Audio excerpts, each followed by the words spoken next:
মুহাম্মাদুর রাসূলুল্লাহ,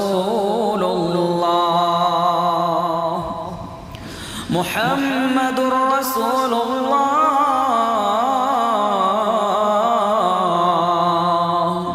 আল্লাহ পাক রব্বুল আলামিন সাহাবায়ে কেরামদেরকে সান্ত্বনা দিচ্ছেন, ও সাহাবায়ে কেরাম, ও ঈমানদারেরা, তোমরা মুহাম্মাদের সাথে রাসূলুল্লাহ শব্দটা কেটে দেওয়ার কারণে আজকে তোমরা দুঃখিত হচ্ছ।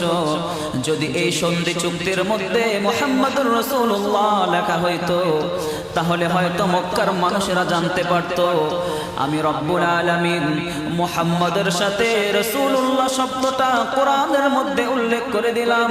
কিয়ামত পর্যন্ত, যতদিন পর্যন্ত আকাশ থাকবে, যতদিন পর্যন্ত জমিন থাকবে, যতদিন পর্যন্ত পৃথিবীর সব কিছু ঠিক থাকবে, ততদিন পর্যন্ত মানুষ এই কোরআন তেলাওয়াত করবে। আর যখন কোরআন খুলবে, এই কোরআনের মধ্যে আমি রব্বুল আলামিন লিখে দিলাম মুহাম্মাদুর রাসূলুল্লাহ।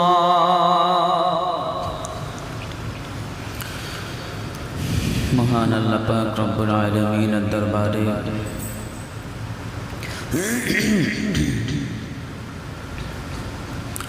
অসংখ্য গণিত লক্ষ কোটি শুকরিয়া আদায় করি যে আল্লাহ পাক রব্বুল ইজ্জতি ওয়াল জালাল দয়া করে, মেহেরবানি করে, ভালোবেসে, মহব্বত করে আমাকে আপনাকে সুন্দর সুস্থ একটা হায়াত দান করেছেন। পৃথিবীর সমস্ত মাখলুকের মধ্য থেকে শ্রেষ্ঠত্বের পদকটি আল্লাহ পাক আমাকে দান করেছেন, সেজন্য শুকরিয়া জ্ঞাপন করি আলহামদুলিল্লাহ।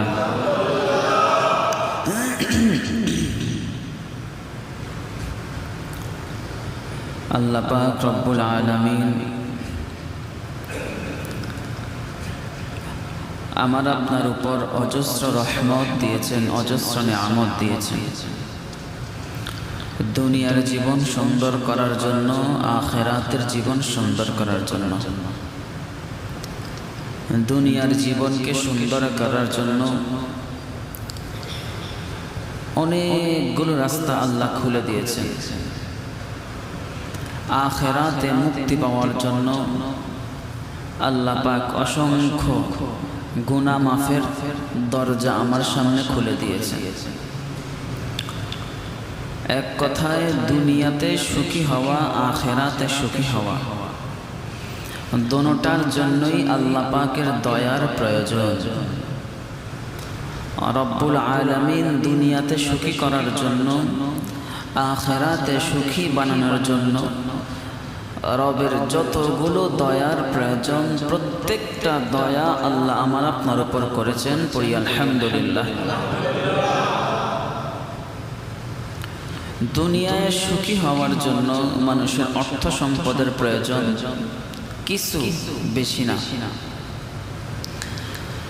দুনিয়ায় সুখী হওয়ার জন্য, বেঁচে থাকার জন্য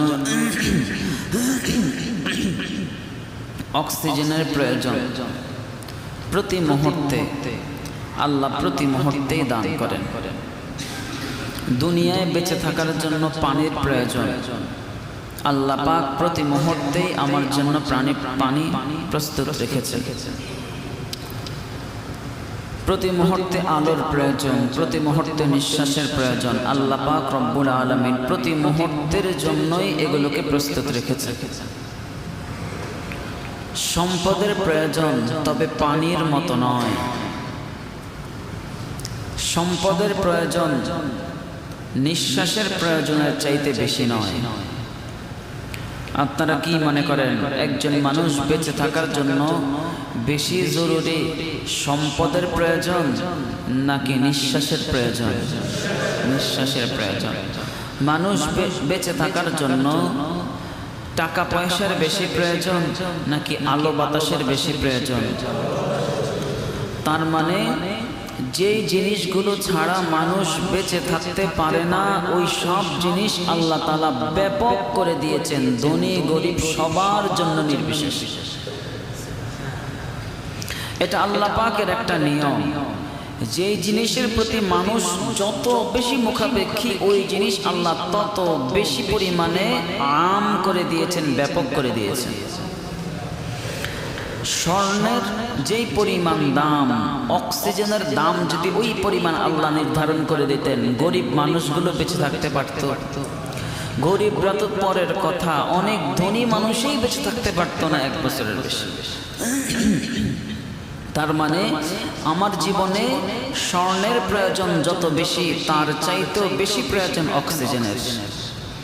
আমার জীবনে মালের যত প্রয়োজন, তার চাইতেও বেশি প্রয়োজন আলো বাতাসের। আল্লাহ পাক যেই জিনিসগুলো ছাড়া আমি বেঁচে থাকতে পারবো না, তার প্রত্যেকটা জিনিস আল্লাহ পাক আমার নিঃশ্বাসে, আমার জীবনে, আমার হায়াতের প্রতিটা পরতে পরতে আল্লাহ পাক ঢেলে দিয়েছেন, বিনামূল্যে, কোনো প্রকারের জবাবদিহিতা নেই। আল্লাহ পাক রব্বুল আলামিন এত পরিমাণ আম করে দিয়েছেন, এত পরিমাণে ব্যাপক করে দিয়েছেন, এর কোনো জবাবদিহিতা নাই। কিন্তু আপনি মাখলুকের কাছে যান, 1 বোতল পানি কিনতে যান, 20 টাকা দিতে হবে। কি বলেন? এক বোতল পানি আপনাকে কয় টাকা দিয়ে কিনে খেতে হবে? 20 টাকা দিয়ে কিনে খেতে হবে। অর্থাৎ আল্লাহ পাকের দেওয়া এই নেয়ামত আল্লাহ আম করে দিয়েছেন, ব্যাপক করে দিয়েছে, কোনো টাকা পরিশোধ করতে হয় না। মাখলুকের হাতে সামান্য পরিমাণ নিয়ন্ত্রণ দিয়েছেন, 1 বোতল পানি 20 টাকা দিয়ে কিনে খেতে হয়। আল্লাহ পাক রব্বুল আলামিন যদি প্রতি গ্লাসে, প্রতি 1 বোতলে 20 টাকা করে নিতেন আমাদের থেকে, দৈনিক কয় লিটার পানি খাওয়া সম্ভব হতো আমাদের জন্য? আল্লাহ পাক রব্বুল আলামিন বান্দার সুখের কথা চিন্তা করে দুনিয়াতে বান্দার সুখের জন্য সবকিছু ব্যাপক করেছেন। আখিরাতের সুখের জন্য একইভাবে গুনাহ মাফের অজস্র মাধ্যম, অজস্র নেয়ামত আল্লাহ আমাদেরকে দান করেছেন। যতগুলো নেয়ামত আল্লাহ পাক আমাকে আপনাকে দান করেছেন, এর মধ্যে অন্যতম একটা নেয়ামত হলো মুহাম্মাদুর রাসূলুল্লাহ সাল্লাল্লাহু আলাইহি ওয়াসাল্লাম। রবিউল আউয়াল মাস চলতেছে। এই মাসে রাসূলের শান, রাসূলের ইজ্জত, রাসূলের জীবনী, এগুলো নিয়ে আলোচনা করলে আমাদের ঈমান বাড়বে। প্রত্যেকটা জিনিসের একটা সৃজন থাকে। রাসূলের জীবনের আলোচনা, জীবনী, এটা আমাদের জন্য পুরা জিন্দেগি ভর আলোচনা করতে হবে, পুরা জিন্দেগি ভর শুনতে হবে। কিন্তু বিশেষ কিছু সময় থাকে, ওই সময় বিশেষ কিছু ইবাদত আল্লাহ দেন। ঠিক যেন মৌসুমি ফলের মতো, আমি সারা বছর যতই খাবার দাবার গ্রহণ করি, মৌসুমি ফল গ্রহণ করলে এটার আলাদা একটা শরীরের মধ্যে এনার্জি তৈরি হয়, রোগ প্রতিরোধ ক্ষমতা তৈরি হয়। ঠিক তেমনিভাবে মৌসুমি কিছু ইবাদত, এগুলো করলে আমাদের ঈমানের মধ্যে যে ভাইরাস আসে, ওই ভাইরাসটাকে প্রতিরোধ করার সক্ষমতা ঈমানের মধ্যে বেড়ে যায়। রাসূলের জীবনী নিয়ে আলোচনা করলে, রাসূলের শান মান নিয়ে আলোচনা করলে রাসূলকে মানতে সহজ হয়। রাসূলকে মানা সহজ হইলে ঈমানের পথে চলতে সহজ হয়। ঈমানের পথে চলতে সহজ হইলে আল্লাহ পর্যন্ত পৌঁছতে সহজ হয়। এই কারণে রাসূলের শান মান নিয়ে আমাদের আলোচনা করার প্রয়োজন। আল্লাহ পাক রব্বুল আলামিন আমাদেরকে যতগুলো নিয়ামত দিয়েছেন, এর মধ্যে অন্যতম একটা নিয়ামত হলেন তার হাবিব মুহাম্মদুর রাসূলুল্লাহ সাল্লাল্লাহু আলাইহি ওয়াসাল্লাম। রাসূলকে আমাদের মধ্যে দান করেছেন, এর মাধ্যমে রাসূলের সম্মান বেড়েছে, বিষয়টি এমন নয়, বরং আমাদেরকে দেওয়ার কারণে আমাদের দাম অন্যান্য উম্মতদের থেকে বেড়ে গেছে। কথা কি বুঝতেছেন আপনারা? রাসূল আমাদের মধ্যে আসার কারণে রাসূলের দাম বাড়ছে নাকি আমাদের দাম বাড়ছে? আল্লাহ পাক রাসূলকে কি পরিমাণ ভালোবাসতেন, কয়েকটা ঘটনা আপনাদেরকে শোনানোর চেষ্টা করব। আল্লাহ পাক রব্বুল আলামিন তার হাবিবকে কি পরিমাণ মহব্বত করতেন, একটা ঘটনা আপনাদেরকে শোনাই। হুদাইবিয়ার সন্ধি ইসলামের এক ঐতিহাসিক ঘটনা।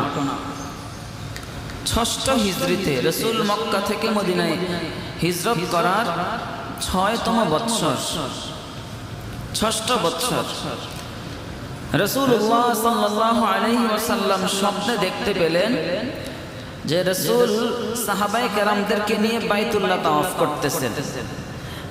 রাসূল যখন স্বপ্ন দেখলেন তখন মদিনায় থাকা অবস্থায় দেখলেন, অর্থাৎ মক্কা থেকে মদিনায় চলে গেছেন, এমত অবস্থায় স্বপ্ন দেখতেছেন বাইতুল্লাহ তাওয়াফ করতেছেন, অর্থাৎ উমরা করতেছেন সাহাবায়ে কেরামদেরকে নিয়ে। পয়গম্বরদের স্বপ্ন এটা শতভাগ সত্য, আমার আপনার স্বপ্ন এটার কোনো আগামাতা নেই, কিন্তু পয়গম্বররা যেটা স্বপ্ন দেখেন এটা আল্লাহ পাকের পক্ষ থেকেই একটা আদেশ রাসূলের প্রতি। রাসূল বুঝতে পারলেন যে আল্লাহ পাকের পক্ষ থেকে আদেশ হয়েছে আমি যেন সাহাবায়ে কেরামদেরকে নিয়ে মক্কায় যাই, তাওয়াফ করি। কিন্তু মক্কায় যাবেন, মক্কা থেকে তো মক্কার কাফেররা বের করে দিয়েছেন, এখন মক্কায় যাওয়াটা তো সহজ নয়। রাসূলুল্লাহ সাল্লাল্লাহু আলাইহি ওয়াসাল্লাম 1400 সাহাবায়ে কেরামকে নিয়ে মক্কার দিকে রওনা হলেন। মক্কার থেকে একটু দূরে থাকা অবস্থায় জায়গার নাম হলো হুদাইবিয়া, ওই জায়গার মধ্যে সাহাবায়ে কেরামদেরকে নিয়ে রাসূল অবস্থান করলেন। যখন সাহাবায়ে কেরামদেরকে নিয়ে অবস্থান করলেন, কেন অবস্থান করলেন? কারণ মক্কার অবস্থা কেমন এটা আগে জানতে হবে। কারণ আমরা মক্কায় যাব, যদি মক্কার কাফেররা আমাদের উপর অতর্কিত আক্রমণ করে এটা তো অনেক কষ্টদায়ক হবে, বিভ্রান্তিকর একটা বিষয় হবে। তো রাসূলুল্লাহ সাল্লাল্লাহু আলাইহি ওয়াসাল্লাম সেখানের মধ্যে অবস্থান করে সাইয়েদনা হযরত ওসমান ফারুক রাদিয়াল্লাহু তাআলা আনহুকে মক্কায় পাঠাইলেন যে তুমি গিয়ে মক্কার কাফেরদের অবস্থা দেখো এবং তাদেরকে এই সংবাদ দিবে যে মুহাম্মদ তার অনুসারীদেরকে নিয়ে আসবে, মক্কা তাওয়াফ করে বাইতুল্লাহ তাওয়াফ করে তারা আবার চলে যাবে, কোনো প্রকারের যুদ্ধ বিগ্রহ তারা করবে না। এই প্রস্তাব নিয়ে যখন ওসমানকে পাঠাইলেন, ওসমানকে কেন পাঠাইলেন সেটাও একটা কারণ আছে। কারণ তখন মক্কার কাফেররা মুসলমানদের উপর প্রচন্ড পরিমাণে ক্ষিপ্ত, মুসলমানদেরকে পেলেই তারা হত্যা করবে। কিন্তু ওসমানের ব্যাপারটা একটু ভিন্ন। কেন? কারণ ওসমান গনি, ওসমান ছিলেন অনেক বড় ধনী ব্যবসায়ী, অনেক ধনী ছিলেন, অনেক সম্পদের অধিকারী ছিলেন। তো ওসমান যখন মক্কায় ছিলেন, মক্কার এমন কোনো মানুষ নাই যার পেটের মধ্যে ওসমানের লোকমা পড়ে নাই। বুঝেন নাই কথা? মানে ওসমান রাদিয়াল্লাহু তাআলা আনহু মানুষদেরকে প্রচুর পরিমাণে দান করতেন, দলমত নির্বিশেষে এত পরিমাণ দান করছেন যে ওসমানের লোকমা কারো পেট নাই যে সেখানের মধ্যে পড়ে নাই। তো লোকমার একটা শরম তো আছে, আপনি যদি আমাকে একবেলা খাবার খাওয়ান আপনার প্রতি আমার একটা দুর্বলতা তৈরি হবে না? স্বাভাবিক, এটা একটা বিষয়। তো রাসূলুল্লাহ সাল্লাল্লাহু আলাইহি ওয়াসাল্লাম ওসমানকে পাঠাইলেন যে এই প্রস্তাব তুমি মক্কাবাসীকে দিবা যে এই বছর আমরা তাওয়াফ করে চলে যাব, কোনো প্রকারের কোনো বিগ্রহ যুদ্ধ আমরা করব না। এই প্রস্তাব যখন মক্কাবাসীকে দিল তখন মক্কার কাফেররা এটা মানল না। মক্কার কাফেররা পাল্টা রাসূলের নিকট প্রস্তাব পেশ করলেন। তো উভয় পক্ষের সমঝোতার ভিত্তিতে একটা চুক্তি নামে একটা সন্ধিপত্র লিখিত হইল। ওই সন্ধিপত্রকেই ঐতিহাসিকভাবে হুদাইবিয়ার সন্ধি নামে ঐতিহাসিকগণ এটা লিখেছে। অর্থাৎ হুদাইবিয়ার সন্ধি বলতে আমরা যেটাকে বুঝি সেটা হলো এই ৬ষ্ঠ হিজরিতে রাসূলুল্লাহ সাল্লাল্লাহু আলাইহি ওয়াসাল্লাম এবং মক্কার কাফেররা উভয়ের সমন্বয়ে একটা চুক্তিপত্র লেখা হয়েছে, যেটাকে বর্তমান বিশ্বের পরিভাষায় যুদ্ধবিরতি বলে। এই যুদ্ধবিরতির একটা প্রস্তাব পাশ হইল, এটাকে ঐতিহাসিকভাবে হুদাইবিয়ার সন্ধি বলে। আমরা অনেকেই হয়তো শুনেছি হুদাইবিয়ার সন্ধি নামে একটা জিনিস আছে ইসলামের ইতিহাসে, এটাই হলো হুদাইবিয়ার সন্ধি। কিন্তু আপত্তি হইল অন্য জায়গায়। হুদাইবিয়ার সন্ধির প্রত্যেকটা অনুচ্ছেদ, প্রত্যেকটা শর্ত মক্কার কাফেরদের পক্ষে লেখা হয়েছে। মক্কার কাফেরদের পক্ষে কেমন লেখা হইল? যেমন মক্কার কাফেররা শর্ত দিল এই বছর মুহাম্মদ বাইতুল্লাহ তাওয়াফ করতে পারবে না, আগামী বছর আসতে হবে। রাসূল বললেন ঠিক আছে। আগামী বছর এসে 3 দিনের বেশি অপেক্ষা করতে পারবে না। রাসূল বললেন ঠিক আছে। এরপরে মক্কা থেকে কোনো মানুষ মদিনায় যেতে পারবে না, গেলে তাকে মক্কায় আবার ফেরত দিতে হবে। রাসূল বললেন ঠিক আছে। মদিনা থেকে কোনো মুসলমান মক্কায় আসলে মক্কার কাফেররা তাকে মদিনায় ফেরত দিবে না, এই ব্যাপারে মক্কার কাফেররা বাধ্য থাকবে না। রাসূল বললেন ঠিক আছে। প্রত্যেকটা শর্তই মুসলমানদের বিপক্ষে গেল। সাহাবায়ে কেরাম এটা মানতে অনেক কষ্ট হচ্ছিল। সাইয়েদনা ওমর ফারুক রাদিয়াল্লাহু আনহু স্বয়ং রাসূলের কাছে গিয়ে বললেন, ইয়া রাসূলুল্লাহ, আমরা কি হকের উপরে নেই? যদি আমরা হকের উপরেই থেকে থাকি তাহলে কেন প্রত্যেকটা প্রস্তাব তাদের থেকে আমরা মানতে হবে? আমরা কেন কোনো কিছু তাদের উপর চাপিয়ে দিচ্ছি না? কারণ রাসূলুল্লাহ সাল্লাল্লাহু আলাইহি ওয়াসাল্লাম আল্লাহ পাকের পক্ষ থেকে ওহীর মাধ্যমে জানতে পেরেছেন যে এই প্রত্যেকটা চুক্তি মক্কার কাফেররাই ভঙ্গ করবে। কথা কি বুঝতে পারলেন কিনা? অর্থাৎ আল্লাহ পাক হুদাইবিয়ার সন্ধিকে বিজয় বলে ঘোষণা করেছেন। সূরাতুল ফাতহ আল্লাহ তাআলা ওই সময় নাজিল করলেন, ইন্না ফাতাহনা লাকা ফাতহাম মুবিনা,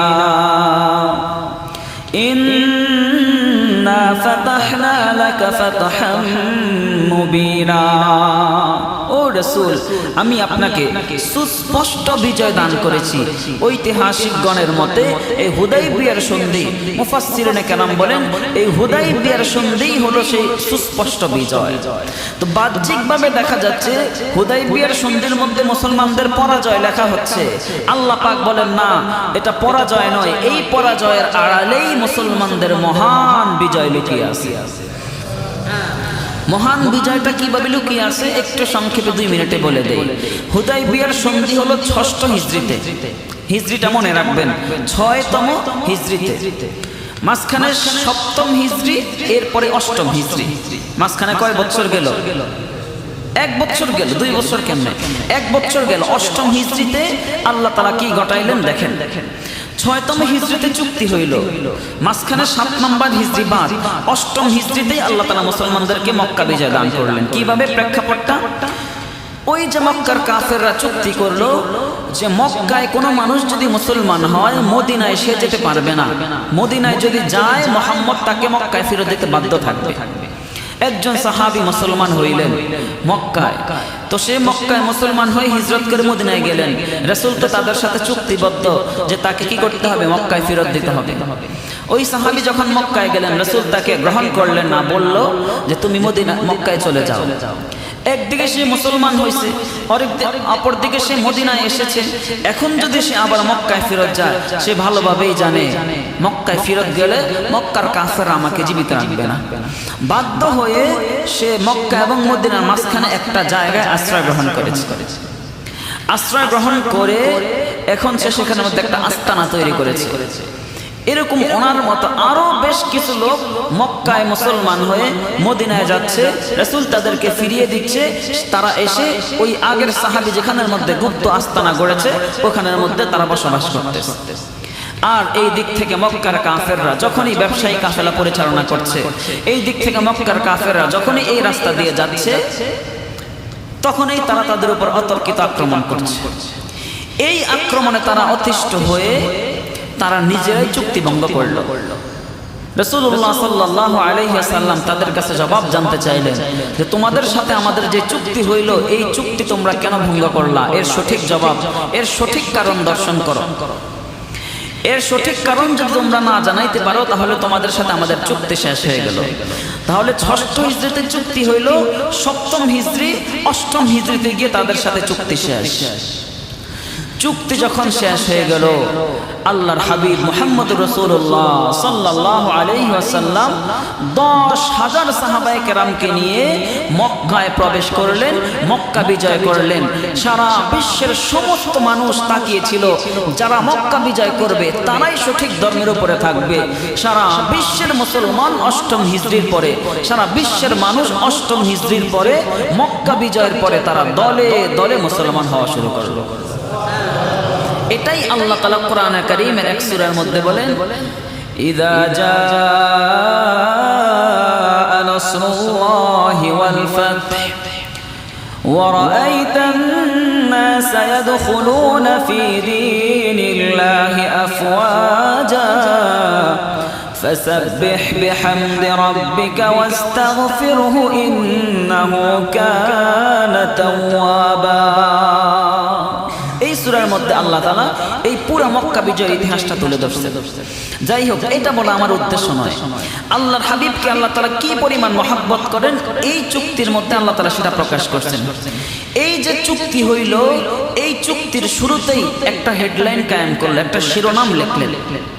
শিরোনামটা কি লিখছে? শিরোনামটা হলো মুহাম্মদুর রাসূলুল্লাহর পক্ষ থেকে মক্কার কাফেরদের প্রতি চুক্তিনামা। চুক্তির শিরোনামটা কি হলো? যুদ্ধবিরতির এই চুক্তির শিরোনামটা এইভাবে লিখেছেন যে মুহাম্মদুর রাসূলুল্লাহর পক্ষ থেকে মক্কার কাফেরদের প্রতি এই চুক্তিনামা লিখিত হচ্ছে। তো রাসূলের নামের সাথে মুহাম্মদের সাথে রাসূলুল্লাহ শব্দটা উল্লেখ করছে। তো মুহাম্মদ রাসূলুল্লাহ মানে হলো মুহাম্মদ কার রাসূল? একটু জোরে বলেন, কার রাসূল? মুহাম্মদ রাসূলুল্লাহ সাল্লাল্লাহু আলাইহি ওয়াসাল্লাম। এই কথাটা উল্লেখ করার কারণে মক্কার কাফেররা তারা বলল যে না, এই চুক্তি হবে না। কেন হবে না?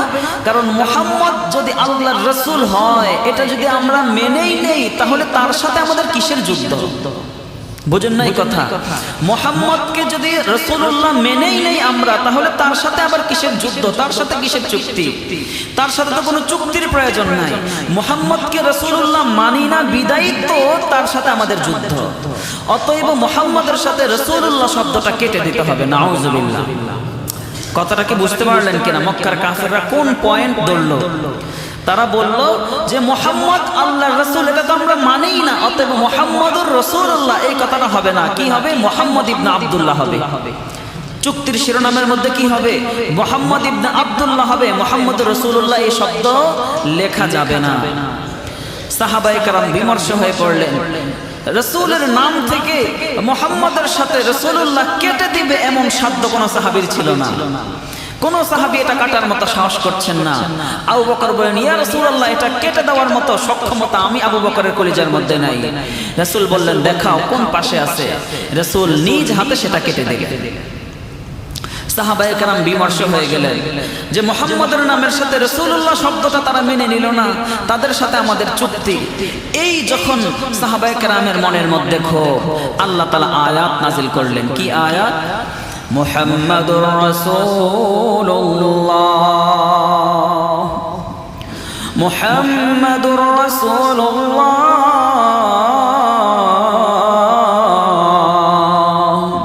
আল্লাহ পাক রব্বুল আলামিন সাহাবায়ে কেরামদেরকে সান্ত্বনা দিচ্ছেন, ও সাহাবায়ে কেরাম, ও ঈমানদারেরা, তোমরা মুহাম্মাদের সাথে রাসূলুল্লাহ শব্দটা কেটে দেওয়ার কারণে আজকে তোমরা দুঃখিত হচ্ছ। যদি এই সন্ধি চুক্তির মধ্যে মুহাম্মাদুর রাসূলুল্লাহ লেখা হইতো, তাহলে হয়তো মক্কার মানুষেরা জানতে পারত আমি রব্বুল আলামিন মুহাম্মাদের সাথে রাসূলুল্লাহ শব্দটা কোরআনের মধ্যে উল্লেখ করে দিলাম। কিয়ামত পর্যন্ত, যতদিন পর্যন্ত আকাশ থাকবে, যতদিন পর্যন্ত জমিন থাকবে, যতদিন পর্যন্ত পৃথিবীর সব কিছু ঠিক থাকবে, ততদিন পর্যন্ত মানুষ এই কোরআন তেলাওয়াত করবে। আর যখন কোরআন খুলবে, এই কোরআনের মধ্যে আমি রব্বুল আলামিন লিখে দিলাম মুহাম্মাদুর রাসূলুল্লাহ।